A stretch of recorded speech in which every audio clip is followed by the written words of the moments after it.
Em nome do Pai, do Filho e do Espírito Santo. Amém. Vinde, Espírito Santo, enchei os corações dos vossos fiéis e acendei neles o fogo do vosso amor. Enviai o vosso Espírito e tudo será criado, e renovareis a face da terra. Oremos. Ó Deus que instruístes os corações dos vossos fiéis, com a luz do Espírito Santo, fazei que apreciemos retamente todas as coisas, segundo o mesmo Espírito, e gozemos sempre da sua consolação. Por Cristo nosso Senhor. Amém. Maria, sede da sabedoria, rogai por nós. São José, rogai por nós. Em nome do Pai, do Filho e do Espírito Santo. Amém. Meu querido irmão, minha querida irmã, seja muito bem-vindo ao nosso canal. Nós estamos percorrendo este caminho de paz, este caminho de graça, este caminho de sabedoria, que é a meditação sobre o livro dos Provérbios. Encontramos-nos no prólogo desta grande obra, que corresponde aos 9 primeiros capítulos. E dentro do prólogo, estamos a meditar a seção que fala sobre os benefícios da sabedoria. Hoje nós vamos meditar Provérbios capítulo 2, versículo 19. E nesta sexta-feira, em especial, antes mesmo de lermos o versículo correspondente, quero pedir a você que continue rezando pela alma do Santo Padre Papa Francisco, que partiu para a eternidade, a fim de que o Senhor possa acolhê-lo em sua glória. E também peçamos ao Senhor a graça de ser eleito. É óbvio, o Espírito Santo já sabe, já predestinou desde toda a eternidade o próximo Papa, mas peçamos a Deus que possa ir preparando o coração do eleito, o que já foi escolhido da parte de Deus, para que possa ser um homem que seja fiel ao Senhor, fiel à Igreja de Deus e nos manter confirmando na fé, que esta é a função do sucessor de Pedro, de São Pedro e de seus sucessores, nos confirmar na fé.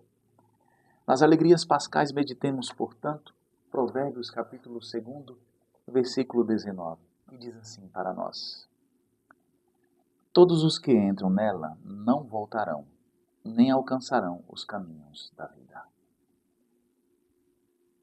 É muito forte esse versículo. Esse versículo está advertindo, este versículo está dizendo para nós que, de um certo modo, existe um pecado que é fatal. Aliás, existem pecados que são fatais.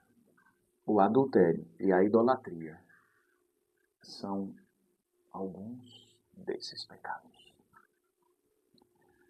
O adultério é fatal, porque o adultério, e aqui Salomão fala com propriedade, até mesmo conhecendo a história do seu pai Davi, que não obstante ser um rei segundo o coração de Deus, caiu em pecado e caiu especificamente nesse pecado. Salomão também, que findou caindo tanto no pecado do adultério como no pecado da idolatria, Salomão fala com propriedade, a propriedade de alguém que é arrependido, está instruindo o seu filho para que evite, com todas as forças, cair nesse pecado. Porque pode acontecer de ser um caminho sem volta. Pode acontecer, meus irmãos e irmãs, e aqui eu vou falar de uma realidade que é radical, uma realidade que faz parte, que está presente no mundo e que é a vida, a nossa salvação que se encontra em jogo, que está em jogo. Cuidemos. Quem comete o pecado do adultério pode estar se envolvendo com uma pessoa que não se arrependa do seu erro, pode estar se envolvendo com uma pessoa que, no final das contas, quer permanecer naquele lugar. O adultério é o seu ambiente, é o ambiente daquela pessoa. Cuidado. E que, inclusive, se você, por exemplo, está se envolvendo com alguém que é casado, que é casada,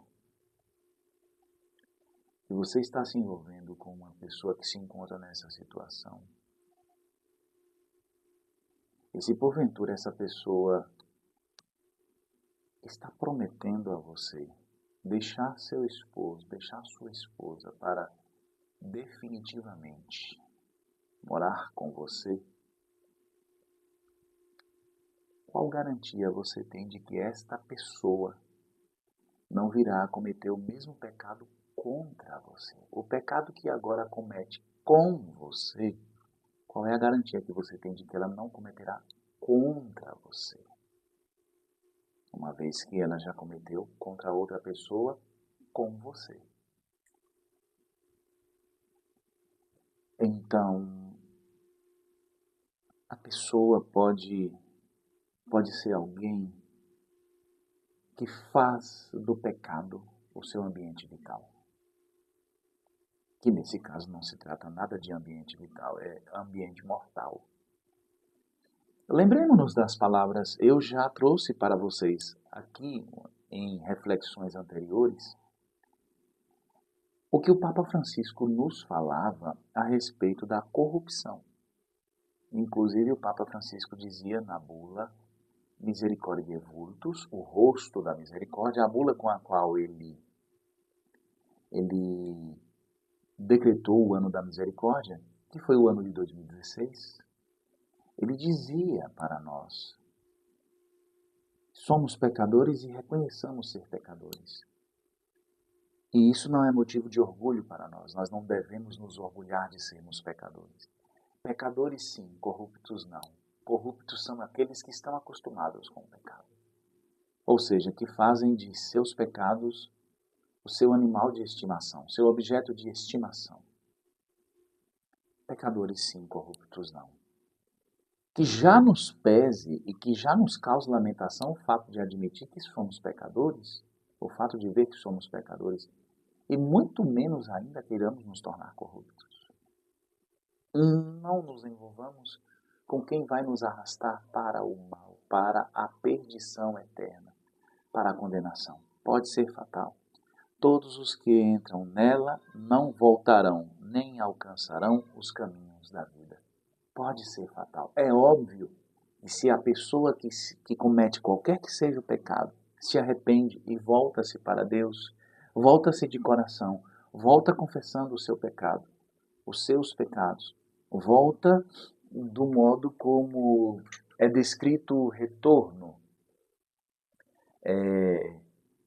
nas Sagradas Escrituras. A palavra que é utilizada é techuvá, para significar retorno e conversão.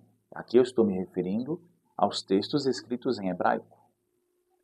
Techuvá, porque em grego é metanoia, é mudança de mentalidade, conversão.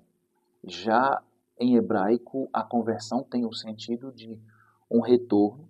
Supõe-se que a pessoa que se converte é alguém que antes estava com Deus, se afastou de Deus, saiu da casa do Pai, tal como o filho pródigo, e retorna para Deus, mas retorna decidido a mudar de vida e a ficar na casa do Pai. É isso que a palavra techuvá significa. É um retorno que é feito não só com uma mudança de direção.